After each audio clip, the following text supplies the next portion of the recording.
Good morning guys, 4 o'clock in the morning Sunday. So mag-edit tayo ng podcast and syempre baka gumawa na tayo ng brand logo ng ating Buhay Ireland. Kayo gusto nyo ba ng Buhay Ireland t-shirt? Gusto nyo bang bumili? Mag-avail kasi marami nagre-request. So I'll probably go but start tayo sa morning na may kape. Syempre magtitimpla tayo ng kape and then we'll go ahead with our brand logo. Mag-edit ako simple lang para mas maganda at baka magustuhan nyo guys. Bili kayo sa Buhay Ireland. More likely magbebenta na tayo yan. Pero ito, kukuha ako ng gatas and then medyo inaantok-antok pa ako. Mamaya na ako gagawa ng mas magandang kape. For now, okay na itong normal na coffee. So yeah, mag-start na ako with a coffee and then mag-search na tayo dito sa ating laptop. And then mag-search tayo kung ano magandang logo o anong gagawin natin logo and then mag-edit tayo.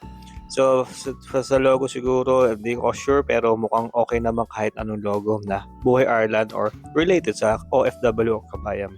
Siguro kabayan ang ilalagay natin for now. But we'll see how it goes. Magbibigay tayo ng few option bago tayo mag-print. Guys, pa-print. So yan, naghanap tayo ng magandang logo and then editing, mamaya medyo mahaba-haba to. Continuous natin yung part 2 ng ating Pinoy Battle of the Band.